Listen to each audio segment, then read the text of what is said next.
ॐ यो भूतं च भव्यं च सर्वं यश्चाधितिष्ठति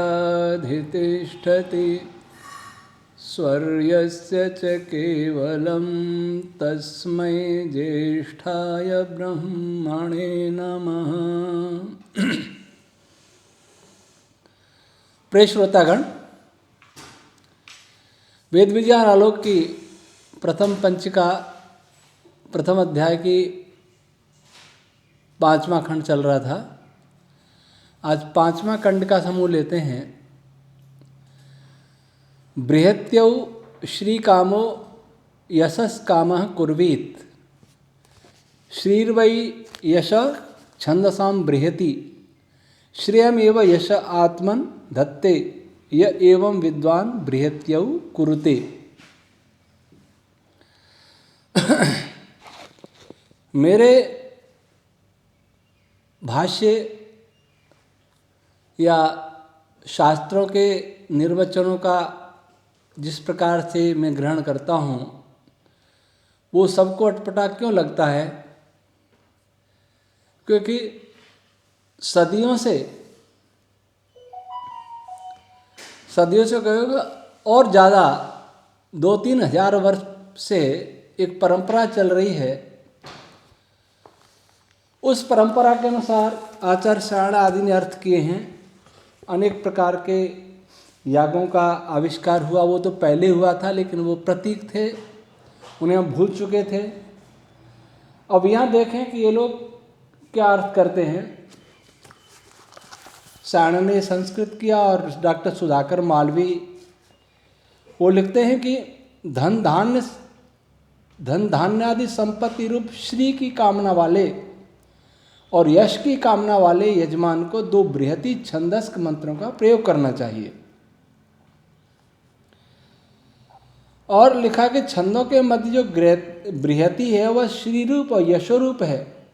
जो इस प्रकार जानकर बृहति छंदों वाले 2 मंत्रों का प्रयोग करता है वो अपने में श्री और यश को धारण करता है। क्या मैं भी ऐसे भाष्य करूं? आर्य समाज में भी कोई विद्वान ऐसे हो गए हैं जो कहते हैं हमारे यज्ञ में आओ, निसंतान आओ, उनके संतान हो जाएगी। श्री सूक्त से आहुति दिलाएंगे तो धन मिलेगा, व्यापार बढ़ेगा। सरस्वती सूक्त से आहुति दिलाएंगे, डालेंगे इसमें यज्ञ में तो मेधा बुद्धि बढ़ जाएगी, परीक्षाओं में मेरिट में पहुंच जाओगे।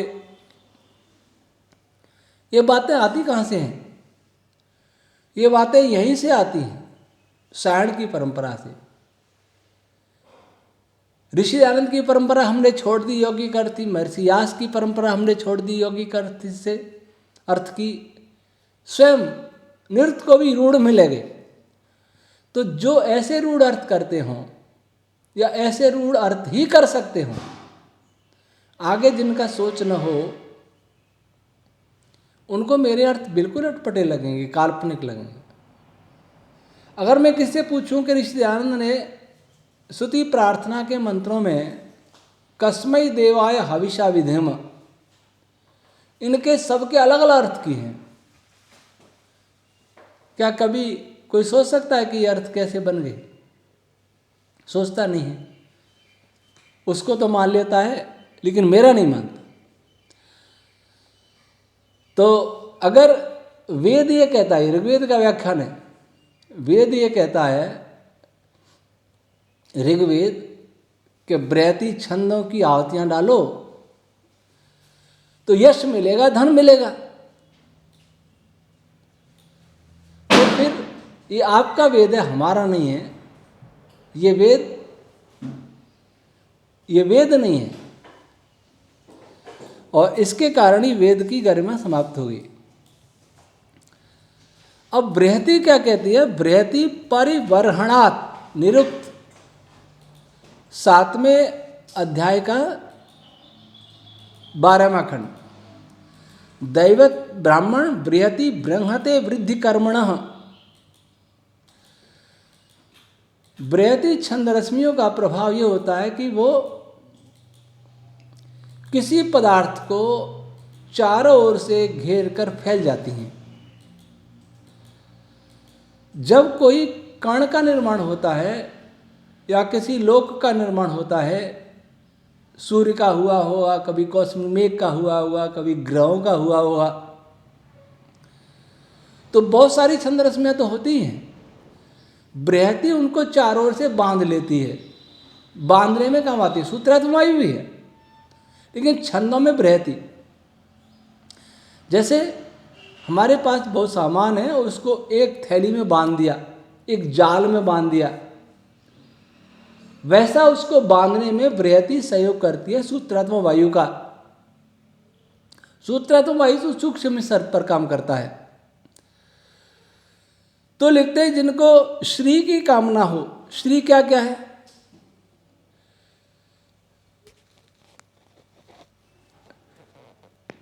प्राणाश्रिय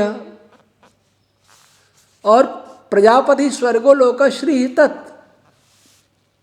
ये मैं नहीं कह रहा हूं, जैमिनी महर्षि कह रहे हैं कि जो प्रजा का पालक, प्रजा जिसमें उत्पन्न हो रही है, प्रजा का अर्थ जो उत्पन्न होता है, सूक्ष्म कण जिसमें उत्पन्न होते हैं वह स्वर्गलोक है, उसी को श्री कहते हैं। तो सूर्य के केंद्र में, सूर्य का केंद्र भी बंधा होता है बृहति रश्मियों से। उसके बाहर संधि क्षेत्र होता है, उसके बाहर विशाल क्षेत्र होता है सूर्य का। ये सभी जहां भी परिधि है वहां बृहति है। यह बृहति का प्रभाव है। यश अन्न नाम, पशवो यश धन नाम, अश्यते दिव्यते क्रीडादि क्रियते येन तत् यश उणादि कोश। अन्न नाम, अन्न क्या होता है? जो भक्ष्य होता है, खाने योग्य होता है, जिसको हम खाते हैं, अर्थात जिसको एब्जॉर्व कर लेते हैं, अवशोषित कर लेते हैं। तो जो पदार्थ अवशोषित किए जा सकते हैं या संयोज्य पदार्थ, पशवो यश है। पशु का अर्थ करते हुए महर्षि दयानंद ने एक जगह लिखा है द्रष्टव्य कण। जो ये सूक्ष्म कण है और संयोज्य कण है या लोक है, दो कण लोक आपस में मिल रहे हों। तो यश आदित्य एवं यश, संपूर्ण सूर्यलोक भी यश है। तो एक तो श्री, सूर्य का केंद्रीय भाग, और संपूर्ण आदित्य लोक यश, इन सब की कामना करने वाला, अर्थात इन सब की जब उत्पत्ति होती है, होने वाली होती है, तो वहाँ बृहति छंद रश्मियाँ उत्पन्न होती हैं। क्योंकि श्री और यश ये बृहति छंद का गुण है। अर्थात स्वर्गलोक को बनाना, कॉस्मिक मेघ के अंदर तारों के सूक्ष्म केंद्रों का निर्माण करना, फिर जब उस विशाल मेघ से, विशाल आग्नेय पिंड से जब ग्रह अलग होते हैं तब उनकी परिधि का भी निर्माण करना, और जो शेष बीच वाला भाग सूर्य बनता उसका भी निर्माण करना, उसमें ही बृहति काम आती है। तो यहाँ अन्न और प्राण दो प्रकार के पदार्थ शास्त्रों में मिलते हैं, और ये दोनों ही पदार्थ सापेक्ष होते हैं। जिसको अवशोषित किया जाता है, एब्जॉर्ब किया जाता है, वह अन्न है, और जो एब्जॉर्ब करता है वो प्राण है। कोई प्राण किसी के सापेक्ष अन्न हो सकता है और किसी सापेक्ष वो प्राण हो सकता है, सापेक्ष है। तो यहाँ आचार्य शाणा ने दो मंत्र दिए हैं। एना वो अग्निम नमसोर्जो नपातमा हुवे प्रियम चेतिष्ठम मरतिम स्वध्वरम विश्व से दूत ममृतम। ये ऋग्वेद 7:16-1 और 7:16-3 एक और मंत्र है। यहाँ बृहति की बात किया, और आचार्य शाणा ने अपनी प्रक्रिया में जो भी याग की परंपरा है उसमें उन्होंने इन मंत्रों का पठन माना है। इनमें से पहला मंत्र बृहति छंदस्क नहीं है, स्वराड अनुष्टुप छंद है। ऋषि आनंद ने भी इसको स्वराड अनुष्टुप माना है। और यहाँ इस मंत्र का स्वर गांधार है, और गांधार स्वर बृहति का होता ही नहीं है। बृहति का स्वर मध्यम होता है, गांधार स्वर अनुष्टुप का होता है। इस कारण भी ये दोनों ही ऋचाएँ अनुष्टुप छंदस्क हैं, बृहति छंदस्क नहीं है। तब ये सायण ने इनका क्यों विधान किया मैं नहीं कह सकता, लेकिन यहाँ ऐत्रेय महिदाजी जो कहते हैं वो ये है कि 2 बृहति चाहिए, कोई भी बृहति हो। जिस कर्ण के साथ 2 बृहति संयुक्त है, दोनों जोड़े से चलेंगे साथ में, दोनों साथ रहेंगे और वे साथ रह के परदी बनाने का काम करेंगे। जैसे अपन कोई मिट्टी का, गीली मिट्टी का ऐसे कोई गोला बनाएंगे, तो जैसे हमारे हाथों ने परदी का काम किया उसको बनाने के लिए, उस काम को ये परदी छंद रश्मियाँ करेंगी। और सूत्रात्म वायु उसका सूक्ष्म अंदर होगा। सूत्रात्म वायु तो बहुत सूक्ष्म है बृहति से, और बृहति की भी अपनी अलग अलग कैटेगरी हैं। दैवी बृहति सबसे छोटा होगा, लेकिन सूत्रात्म वायु उससे भी छोटा होता है। तो ये श्रियमेव यश आत्मन धत्ते, जब ऐसी स्थिति बन जाती है, विद्वान ऐसी स्थिति बन जाती है, तो वह अपने अंदर जो बृहति 2 छंद रश्मियों को धारण करता है, वो अपने अंदर श्री और यश दोनों को अपने अंदर धारण कर लेता है, वह कण हो अथवा लोक हो। कणों का निर्माण शायद पहले आया है, उसमें सूक्ष्म पदार्थ में, दिव्य वायु में एक चक्रण क्रिया प्रारंभ होती है। चक्रण क्रिया जैसे भंवर पानी के अंदर होते हैं, वैसी क्रिया प्रारंभ होती है। उस क्रिया से ही घूमते घूमते वो सूक्ष्म कण बन जाते हैं। हालांकि वो प्रक्रिया बहुत लंबी है, और अभी तक जो आई है वो बहुत एक संकेत बताया कि प्रारंभ ऐसे होता है कण बनने का। आज संसार में कोई नहीं जानता कि कण कैसे बनते हैं। कुछ कण तो इटर्नल मान रखे हैं, जैसे इलेक्ट्रॉन है, क्वार्क है, फोटोन है, इनको इटर्नल मान रखा है। वास्तव में इटर्नल नहीं है, इसकी चर्चा हम ये नहीं करेंगे। पर ये कण जब बनते हैं तो इनका जो पदार्थ है जिससे ये बने हैं, उसमें जगह जगह स्पिन होने लगते हैं, घूर्णन होने लगते हैं, और धीरे धीरे वो घूर्णन होकर पदार्थ कंडेंस हो जाता है और वो कण बन जाता है। तो उस घूर्णन करने में इस छंद रश्मि की, बृहति छंद रश्मियों के इस युग्म की भूमिका भी होती है, और अन्य की भी, सूत्रात्म आदि की भी। और अगली कंडिका समूह में पंक्ति यज्ञ काम कुर्वीत पांक्तो वै यज्ञ उपैनम यज्ञो नमति य एवं विद्वान पंक्ति कुरुते। अब इसका परंपरावादियों ने क्या अर्थ किया? यज्ञ की कामना वाले यजमान को पंक्ति छंद वाले 2 मंत्रों का प्रयोग करना चाहिए, क्योंकि पांक्तो वै यज्ञ, यज्ञ 5 अंगों वाला है, और जो इस प्रकार जानकर 2 पंक्ति छंदस्क मंत्रों का प्रयोग करता है उसके प्रति यज्ञ झुकता है। अब मुझे कोई बताए परंपरावादी कि ये अर्थ स्वीकार है, तो ये अर्थ नहीं भी होता तो क्या होता? इससे कौन सी जानकारी मिली? इससे क्या वेद अपौरुष से सिद्ध हुआ? क्या वेद सर्वविज्ञान में सिद्ध हुआ? अगर वेद को ऐसा सिद्ध नहीं करना और अपनी आजीविका प्रवचन देना, नाना प्रकार के यज्ञ करना, इतने ही तक करना है तो ये आपकी इच्छा। मैं ऐसा नहीं, मैंने यज्ञ को, वेद को अनुभव किया है अपनी अनुभूतियों से कि वेद ईश्वरी ग्रंथ है और वेद सर्वविज्ञान में है। पहले मैं भी कहने सुनने से आर्य समाजी परिवार था तो मान लेते थे कि वेद ईश्वरी है, विद्वानों से सुनते थे। अंदर संशय अवश्य रहता था। वेद मंत्रों के अर्थों को पढ़ करके, किसी भी भाषा को पढ़ करके ऐसा नहीं लगता था कि ये ईश्वरी है। ऋषि दयानंद के भाष्यों से कुछ संकेत मिलता था, अन्य भाषाओं से बिल्कुल नहीं लगता था। और कई बार लोगों को ये लगता है वेद की जगह उपनिषद पढ़ें तो ज़्यादा ठीक है, उसमें कुछ ज्ञान मिलता है, वेद से तो कुछ ज्ञान ही नहीं मिलता। इसलिए बहुत सारे लोग उपनिषदों की ओर ही चले गए, आज भी जा रहे हैं।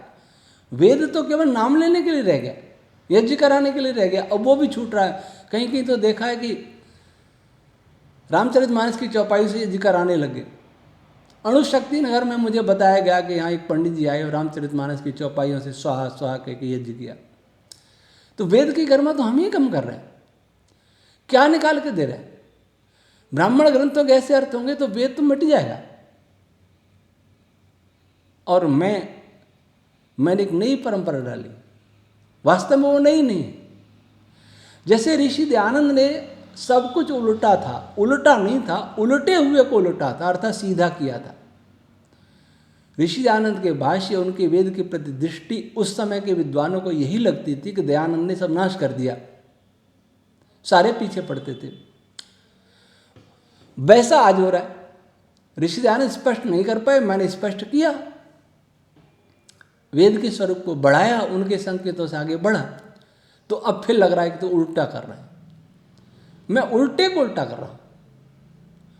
जो परंपरा है आज भी सायण मैदर हम पर छाए हैं मनो मस्तिष्क में। वाणी में तो विरोध करते हैं, लेकिन अंदर वही रूढ़ अर्थ चल रहे हैं। तो यज्ञ की कामना करने वाला पंक्ति छंद रश्मियों का पाठ करे, और यज्ञ तो कर ही रहा, उसमें बृहति भी है, गायत्री भी है, अनुष्टुप, तीन की तो आदि दे चुके। फिर ये पंक्ति, तो फिर पिछले का क्या हुआ? इसका क्या अर्थ हुआ? यज्ञ की कामना करने वाले।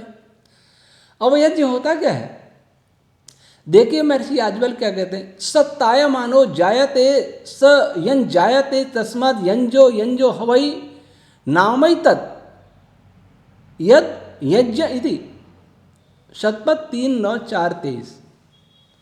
और यज्ञो वही मखः, मख के लिए क्या कहा? मख इत्येतत् यज्ञ नामधेयम छिद्र प्रतिषेध सामर्थ्यात् छिद्रम खम इत्युक्तम तस्य मेति प्रतिषेध मां यज्ञम छिद्रम करिष्यति इति गोपथ उत्तरार्ध 2:5।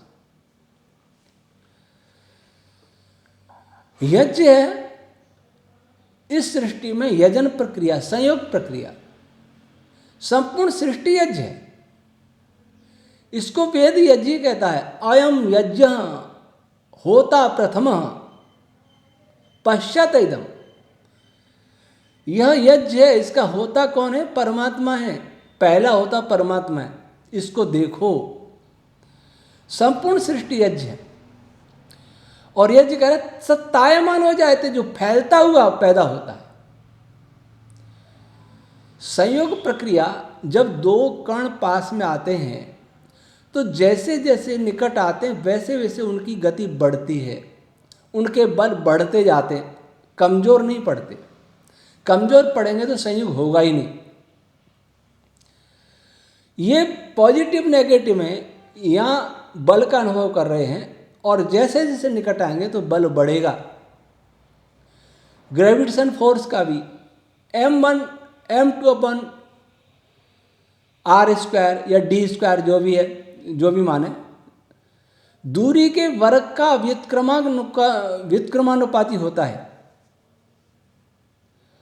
तो दूरी जितनी कम होती जाएगी वो बल बढ़ता जाएगा। वैसे ही चार्ज पार्टिकल के अंदर भी यही फॉर्मूला है। वहाँ मास की जगह पे चार्ज है, दूरी वहाँ भी व्युत्क्रम है, दोनों में कांस्टेंट है, एक का कांस्टेंट अलग है, दूसरे कांस्टेंट अलग है। लेकिन दूरी जैसे जैसे घटेगी वैसे वैसे बल बढ़ेगा। तो क्या तायमान हो जायते, यज्ञ फैलता हुआ बढ़ता हुआ सा पैदा होता है। अगर यज्ञ सिकुड़ता हुआ न्यून होता हुआ, कम सामर्थ्य वाला होता हुआ, दुर्बल होता हुआ पैदा हो तो यज्ञ हो ही नहीं सकता, संयोग हो ही नहीं सकता। यं जायते तस्मात् यज्ञ यंज यंज यंज और यंज ही यज्ञ मना, ये महर्षि याज्ञवल्क्य इस प्रकार से निर्वचन करते हैं।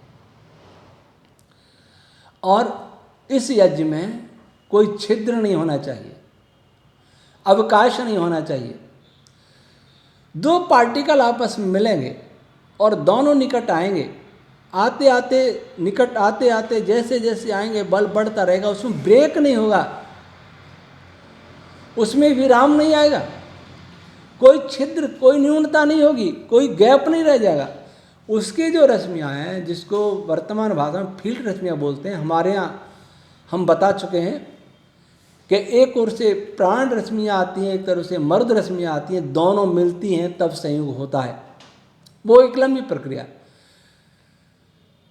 क्वांटम फील्ड थ्योरी जितनी इस पुस्तक में, मुझे नहीं लगता कि कहीं भी होगी। पहले अध्याय से बलों की प्रक्रिया का विज्ञान प्रारंभ होता है, 40वें अध्याय में जाके समाप्त होता है। इसलिए इस सारी प्रक्रिया को जोड़ के तब मालूम पड़ेगा कि संयोग कैसे होता है। अभी तो मैंने बहुत सरलता से बता दिया, लेकिन उसके अंदर क्या क्या होता है। आज किससे पूछें कि नमक कैसे बनता है, कोई बात नहीं, सामान्य बात है। सोडियम क्लोराइड NaCl, दो आयन जुड़े Na+Cl-। बात इतनी से नहीं है, इस जुड़ने में। अब ऐसे में बोल दूंगा इतनी से नहीं है तो कहेंगे इनको 10वीं कक्षा के ना आता विज्ञान, NaCl से तो बनता ही। अरे मैं कब कहता हूँ नहीं बनता, मैं कब कहता हूँ H2O नहीं होता। पर बात इतनी से नहीं है, इसके होने में बहुत सारी परिस्थितियों का निर्माण करता है ईश्वर। बहुत सारी रश्मियाँ पैदा होती हैं, उन सबसे ही बनता है। ऐसा नहीं कि Na आया और Cl आया आपस में मिल गया। अरे उसके बीच में कोई इन्फॉर्मेशन तो होगी, किसी ने हाथ से पकड़ के थोड़ी मिलाया। H और OH इनको हाथ से पकड़ के थोड़ी मिलाया, 2 H और 1 O ये हाथ से पकड़ के थोड़ी मिलाया किसी ने। बहुत सारी इसके लिए अंदर परिस्थितियाँ पैदा होती हैं, बहुत सारी रश्मियाँ पैदा होती हैं। इतना जाल होता है रश्मियों का कि अगर हमारी आंखें देख पाती तो हजारों लाखों रश्मियाँ पैदा होती दिखती हमें वहाँ स्पंदित होती हुई। तो जायमान होता है, तायमान हो जाते, फैलता हुआ यज्ञ प्रक्रिया, संगतिकरण, देव पूजा, संगतिकरण दान। संगतिकरण के बाद संयोग की प्रक्रिया अर्थात संयोजक बल हैं, उनकी तीव्रता बढ़ती हुई होती है, घटती हुई नहीं होती। घटती हुई जब होगी जब सृष्टि का प्रलय होगा, वियोजन होगा, तब घटती हुई होगी। कोई टूटेगी तो जब टूटेगी उस समय ज़्यादा बल लगेगा, धीरे धीरे उनके बीच में बल कम होता चला जाएगा। तो यज्ञ में कोई विराम नहीं होना चाहिए, संयोग प्रक्रिया में कोई विघ्न नहीं होना चाहिए। विघ्न होते हैं, उसको नष्ट करने के लिए तत्काल छंद रश्मियाँ पैदा हो जाती हैं। तो पांक्तो यज्ञ, पहले पंक्ति, 2 पंक्ति रश्मियाँ कुर्वीत उत्पन्न होती हैं, पैदा की जाती हैं। वो उन्होंने लिखी हैं, अग्निम तम मन्ये यो वसुरस्तम यम यंति धेनवः अस्तमरवंत आशवोस्तम नित्यासो वाजिनैशम स्तोत्रिभ्य आभर। ऋग्वेद 5:6-1। एक और है, अगला 5:6-2। इसका विधान किया है कि ऐसो बोले याज्ञिक प्रक्रिया में, ये विधान ठीक है, ये दोनों अनुष्टुपी है।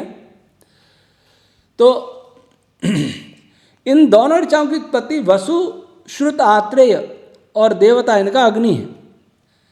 इसका अर्थ है कि इन रश्मियों की उत्पत्ति सूत्रात्म वायु से होती है और उसके प्रभाव से अग्नि तत्व समृद्ध होता है। जो देवता होता है, देवता किसी मंत्र का विषय होता है और देवता सृष्टि में वह पदार्थ होता है जो सबसे अधिक प्रभावित होता है उस ऋचा से। ये ऋचा जहाँ पैदा होगी तो वहाँ अग्नि तत्व प्रभावित होगा, वो समृद्ध होगा। नहीं है तो पैदा होगा, है तो समृद्ध होगा, बढ़ेगा। और पंक्ति छंद का पूर्व पीठिका में इसको आप सुन चुके हैं कि पंक्ति छंद रश्मियाँ दो काम करती हैं। एक जो संयोग प्रक्रिया है उस प्रक्रिया को विस्तार देती हैं। पहले छोटे क्षेत्र में हो रही है प्रक्रिया, उसको दूर दूर तक ले जाती हैं। जहाँ जहाँ पहुँचेगी वहाँ संयोग प्रक्रिया उत्पन्न हो जाएगी, अगर उत्पन्न है तो बढ़ जाएगी। तो एक तो संयोग प्रक्रिया का अर्थ ये कि वो एक जगह ही तेजी से होने लग जाए और एक दूर दूर तक होने लग जाए। दोनों प्रभाव पंक्ति रश्मि को होते हैं।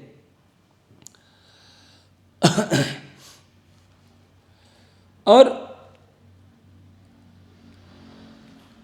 इन ऋचाओं से क्या होता है, प्रथम ऋचा के प्रभाव से अग्नि तत्व की विभिन्न प्रक्षेपक रश्मियां शीघ्रकारी प्रक्षेपक बलों से युक्त होकर विभिन्न संयोजी कणों को अपने अंदर धारण करने में समर्थ होती हैं। और द्वितीय ऋचा के प्रभाव से विभिन्न पदार्थ वेगवान किरणों को अच्छी प्रकार प्राप्त होकर अग्नि के द्वारा सब ओर से धारण किए जाते हैं।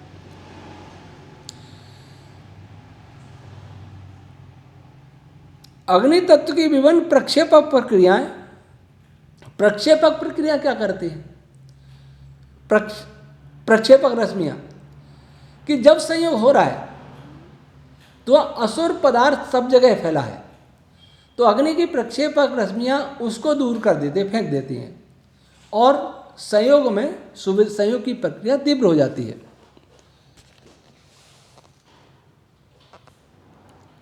यज्ञ पांक्त होता है, इसका आशय है कि उपरोक्त प्रकार की जो रश्मियाँ होती है वह पंक्ति छंदस के प्राणों से संपन्न हो सकती है। यह प्रक्रिया अन्य कारणों से पांक्त कही जाती है। इस प्रक्रिया में मनस व अहंकार, प्राणापान आदि प्राथमिक प्राण, छंद संजक प्राण, मास और ऋतु संजक प्राण, ये सभी सम्यक यजनशील होते। 5 प्राण, पहला मन, दूसरा प्राणापान आदि प्राथमिक प्राण, तीसरा छंद, चौथा मास और 5वां ऋतु। मास और ऋतु रश्मियाँ संयोजक प्रभाव डालती हैं। तो इसमें ये पांचों इसके अवयव हैं, पांचों प्रकार की रश्मियाँ हैं, वो हर संयोग प्रक्रिया में अनिवार्य होती है, इसलिए इसको पांक्त कहते हैं। उपैनम यज्ञोनुमति या एवं विद्वान पंक्ति कुरते, जब कोई कर्ण या लोक इन दो रश्मियों के युग्म को धारण कर लेता है, प्राप्त कर लेता है, उस समय यज्ञ उनकी ओर झुक जाता है। अर्थात यज्ञ प्रक्रिया, यजन प्रक्रिया तीव्र हो जाती है, बल सक्रिय हो जाते हैं, समृद्ध हो जाते हैं। बल बढ़ेंगे तो यजन प्रक्रिया बढ़ेंगे और उस प्रक्रिया में फिर कोई विराम नहीं आता, कोई खालीपन नहीं रहता। जैसे कई फील्ड है तो ऐसा नहीं कि कहीं नहीं है, गैप हो गया, यहाँ नहीं है, यहाँ है। जिस रीति से, जिस तीव्रता से वो है, पास में ज़्यादा होगा, धीरे धीरे कम होता जाएगा, लेकिन बिखरा हुआ नहीं होगा। उसकी बिखरने की प्रक्रिया, फैलने की प्रक्रिया एक विधिवत होगी, बीच बीच में छिद्र हो जाए वैसा नहीं होगा। तो आज इतना ही। ये जो इन दोनों कंडिका समूह में जो बात कही है वो बहुत सूक्ष्म बातें हैं। कई बार ऐसा लगता है कि हम बहुत सूक्ष्मता में क्यों जाते हैं, इसका उत्तर विस्तार से तो कभी दिया जाएगा, परंतु जब वैदिक छंद ही सूक्ष्म हैं, उनके वाइब्रेशन ही सूक्ष्म है, तो मैं स्थूल की बात कैसे कर सकता हूँ? स्थूल की बात शास्त्रों में आ ही कैसे सकती है? स्थूल की बात तो सूक्ष्म समझ के आगे खुद मनुष्य समझ लेगा। परमात्मा ने जो ज्ञान दिया है वो सूक्ष्म और फंडामेंटल दिया, और फंडामेंटल ज्ञान से ऋषियों ने बहुत उसको विस्तार दिया। आज इतना ही। ओम शम।